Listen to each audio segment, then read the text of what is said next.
తగలబెట్టండి sir Niranjan గారు.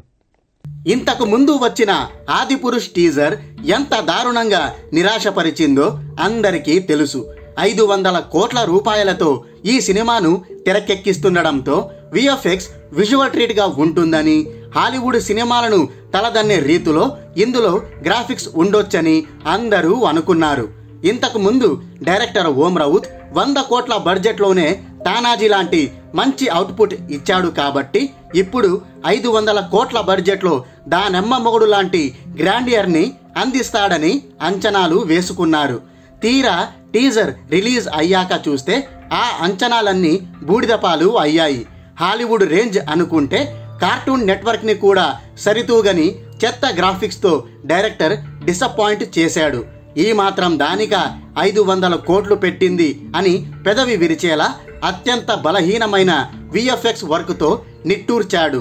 ఇలా తీవ్ర స్థాయిలో విమర్శలు రావడంతో డైరెక్టర్ ఓం రౌత్ విఎఫ్ఎక్స్ వర్క్కి మెరుగులు దిద్దేందుకు కొంత ఎక్కువ సమయం తీసుకున్నాడు.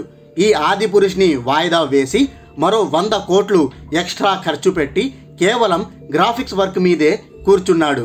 దీంతో డైరెక్టర్ ఈసారి మంచి అవుట్పుట్తో వస్తాడన్న నమ్మకాలు అందరిలోనూ నెలకొన్నాయి. మరి ఆ నమ్మకాన్ని డైరెక్టర్ నిలబెట్టుకున్నాడా? ఎస్, ఈసారి అతడు ప్రేక్షకులు తనపై పెట్టుకున్న నమ్మకాన్ని నిలబెట్టుకున్నాడు. మరీ పూర్తి స్థాయిలో కాకపోయినా హమ్మయ్య అనుకునేలా అతడు సాటిస్ఫై చేశాడు. ఆదిపురుష్ ట్రైలర్తో డైరెక్టర్ ఓం రౌత్ అందరికీ కడుపు నిండిపోయేలా ఫుల్ మీల్స్ పెట్టాడని చెప్పుకోవచ్చు. ఇక ట్రైలర్ గురించి మాట్లాడుకుంటే మొదటి నుంచి చివరి దాకా ఇది ఆద్యంతం ఆకట్టుకుంది.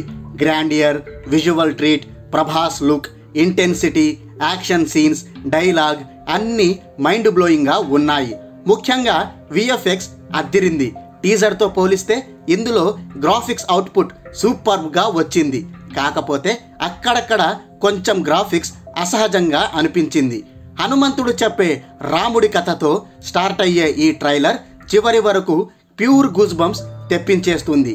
బ్యాక్గ్రౌండ్లో వచ్చే జై శ్రీరామ్ అనే చాంటింగ్ అంత ఈజీగా మైండ్లో నుంచి వెళ్ళదు. రాముడిగా ప్రభాస్ పర్ఫెక్ట్గా సెట్ అయ్యాడు. పోస్టర్లలో ఏదో బొమ్మను చూపించినట్టు చూపించారు, కానీ ట్రైలర్లో మాత్రం ప్రభాస్ లుక్ చాలా బాగుంది. అలాగే రావణుడిగా ఒక ఫ్రేమ్లో కనిపించిన సైఫ్ అలీ ఖాన్ కూడా బిగ్ ఇంపాక్ట్ చూపించాడు. ఈ సినిమా సబ్జెక్ట్ ఏంటో అందరికీ తెలిసిందే, మళ్ళీ ప్రత్యేకంగా చెప్పుకోనవసరం లేదు.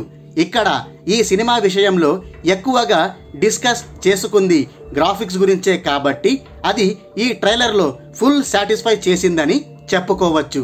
నిజానికి టీజర్లో చెత్త గ్రాఫిక్స్ని చూసి ట్రైలర్లోనూ అదే ఎక్కడ రిపీట్ అవుతుందా అని అందరూ భయపడ్డారు. అయితే ఆ భయాన్ని పటాపంచలు చేస్తూ డైరెక్టర్ ఓం రౌత్ గ్రాఫిక్స్ విషయంలో బాగా మెరుగులు దిద్దాడని ఈ ట్రైలర్తో క్లారిటీ ఇచ్చేశాడు. అఫ్కోర్స్ అక్కడక్కడ గ్రాఫిక్స్ కొంచెం కొట్టొచ్చినట్టు కనిపించింది, కానీ టీజర్తో పోలిస్తే ఇది 100 రెట్లు బెటర్ అని చెప్పుకోవచ్చు. కాబట్టి ఆదిపురుష్ బొమ్మల సినిమా కాదని ఇప్పుడు నిర్భయంగా చెప్పుకోవచ్చు.